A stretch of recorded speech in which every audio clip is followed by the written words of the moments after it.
Welcome to the Real News Network. I'm Paul Jay in Baltimore. As our viewers know, the Real News has moved to Baltimore. It's kind of the home of our new national headquarters. But we don't know that much about Baltimore. Something we want to fix as soon as we can, because we plan on doing a lot of local coverage of Baltimore. So we're asking people who do know Baltimore to come and talk to us and raise and explain some of the issues that we should be digging into. We plan to do investigative pieces and town hall debates in the coming months. And without further ado, it's the first of our series about what's happening in Baltimore. And joining us now in our studio is, first of all, Lester Spence. Lester's a contributor to the book We Are Many. He's an associate professor of political science and Africana studies at Johns Hopkins University. And he's the author of the book Stare in the Darkness, The Limits of Hip Hop and Black Politics. And also joining us is Mark Steiner. He hosts the widely acclaimed public radio news and interview program, The Mark Steiner Show. And he can be heard at WEAA 88.9 FM. It's the NPR member station at Morgan State University. Thank you both for joining us. Oh, thanks for having us. So one of the things that we've heard as we come to Baltimore, it's one of the things I think most people hear when they first move to Baltimore, is that on the whole, the public school system ain't very good. And we hear that the people, when they can, they move out of the city and get into the county because supposedly the schools are better. We're told there's a couple of good schools in the city, but on the whole, public education here has deteriorated. So, Mark, kick us off. I mean, if that's true, why is it so? That's a very long and complex story. I mean, schools being good or bad, a lot of that function has to do with class and race. It's not just simply to say the school system is bad. I mean, this is a city where a majority of children come from poor working class homes. And it's a city where in many of those poor working class homes, over generations, people have not gone to school, period. We had lead paint issues and children who have been affected by lead paint. Their cognitive abilities have been affected by lead paint. All that's in the picture as well. And yes, there was a flight of the middle class, black and white, out of the city into the counties. And that's an important point, black and white, because one thing I've learned about Baltimore is that there's a very big black middle class population with stable working class jobs. Always has been. Baltimore's history, just very quickly, since you raised that, Baltimore, pre-Civil War, had the largest free population of any community in America, free black population. It had an early black middle class that's always been here. The Afro-American newspapers, the shining light of black newspapers across the country, founded here in Baltimore City, the home of Thurgood Marshall. I mean, so it's always had that middle class. It's always been there. And there's a new middle class, and after the end of segregation, exploded. People who got jobs in the government and in business, and they moved to Baltimore County for the most part and left the city. So, and the schools they nosedived in the late 60s and early 70s and kept on falling. The problem is now they're trying to resurrect them, but they're using these models that are also based on standardized testing. Okay, well, before we get into that, Lester, let's go a little more into the roots of how did the Baltimore school system become so, on the whole, not very good? So I'm going to get to that, but I actually have children, and when I moved here, I lived in Baltimore, so I can talk a little bit about that transition. That county transition, because we had to make the transition because of our experience with the school system. So the story that Mark is telling puts a little bit more weight on the students themselves, either them or their parents. There's also a structural dynamic with the teachers. So there were two incidents that happened. My wife and I have 5 kids. We rented a home in Ashburton. Ashburton is the most exclusive black neighborhood in Baltimore, probably the most exclusive, not one of them. It was, yeah.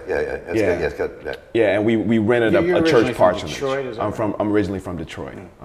So I'll just give you one example. My daughter brought home an assignment, and I would, look over assignments, before she turned them back in. Elementary school in your neighborhood? Elementary school. Yeah, the elementary school. And supposedly it's one of the best elementary schools in the city. Right. And there was one assignment she got where it was 1.0 is greater than 1, right? And it was a true false statement. And she said it was false. And then the teacher said, no, that's true. I'm like, no, that's false. 1.0 equals 1. It's the same number. And I get in an argument with my grade school daughter because she's like, oh my God, Daddy, the teacher's right. And I had to tell her, I was like, baby, you will never have a teacher in your life that's smarter than I am, but definitely not no grade school math, right?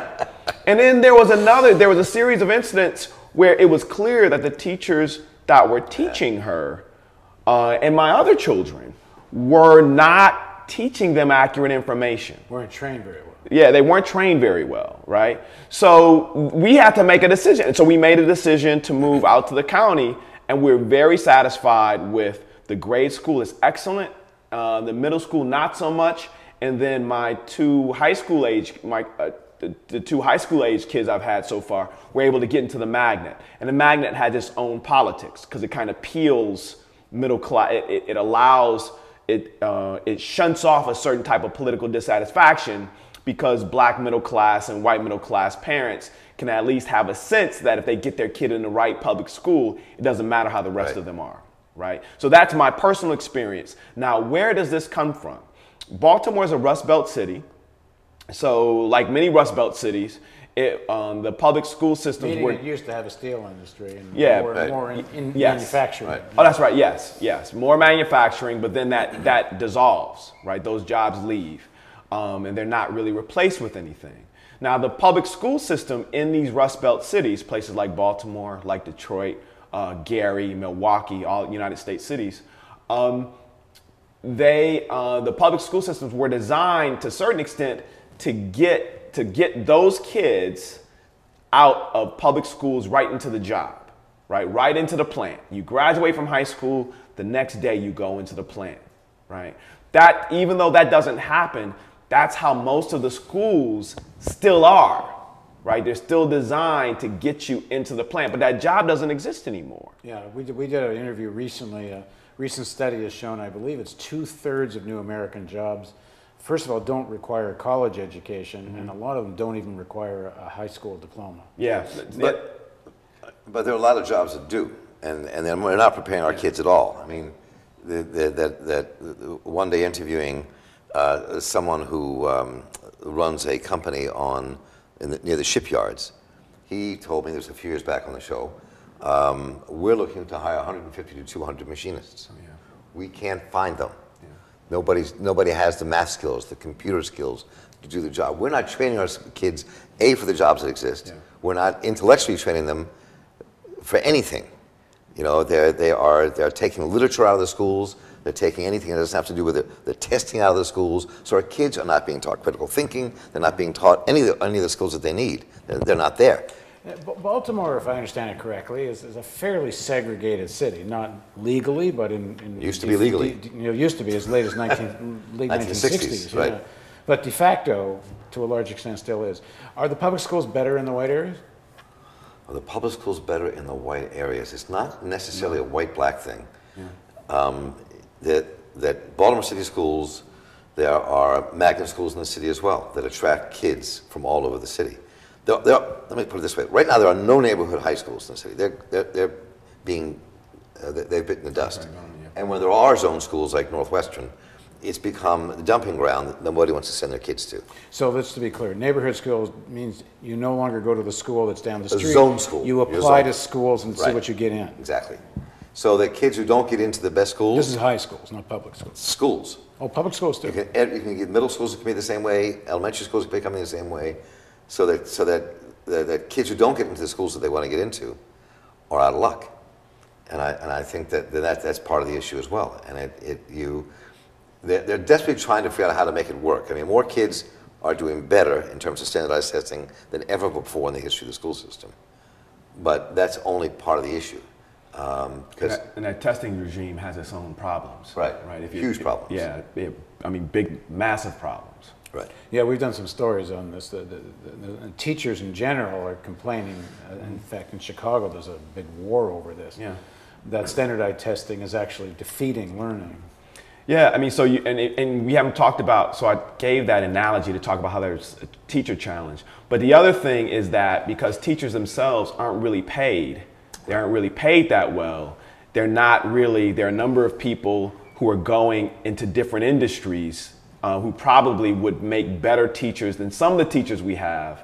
And then the political dynamic is that the teachers themselves are under pressure, under increasing pressure to perform because of the testing regime, and then because of strain placed upon teachers unions, right? So it makes it kind of a really difficult learning environment for children, and then it makes it a difficult difficult environment for teachers, right? And this is part of a national trend where so when we grew up, when all of us grew up, when most people born before 1969 or so, the natural thing was for them to go to their public school.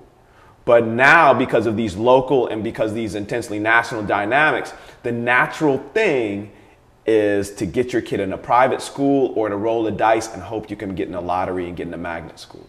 Yeah, Magnet school is what? The magnet school is the school that is like your high-end public school that usually requires some type of lottery plus test scores to get into. It's a lottery, not a merit. No, it's both. It's both. It depends on the school. So the schools my children go to, my oldest son goes to high school in the county, but it's the same thing. It's like you take a test, and then if your test score is above a certain mark, then you're put in the lottery. So by definition, there's a lot of kids that will qualify, but not enough spaces to put them. That's so right. It's also an issue of money then. Yes. Right. Exactly. Yeah. I mean, I have kids and grandkids who have all been in the public school system, Baltimore County and Baltimore City. And there are incredible schools in the city. Like my oldest daughter graduated from Baltimore School for the Arts. Same schools Tupac went to. Yeah, like he was one of my students. Mm-hmm. And so, which is one of the more outstanding schools in the city, right? That's, I think, in the state. I think it's Country. in the top country. 20 or 30 schools in Maryland. Yeah, all over in the country. I mean, it's just an amazing school. So there are schools like that, and those schools are racially and in terms of class completely integrated. Yeah. I mean, kids from the projects, kids from the mansions of Homeland, all in the same school. And you're saying 2,000-3,000 kids try to get in, maybe 100 get accepted. Exactly. Exactly. Okay, we're going to do another segment on this, and the segment will be, okay, so each of you are going to be now the czar of education in Baltimore. What do you do? The czar of education. And what would you do?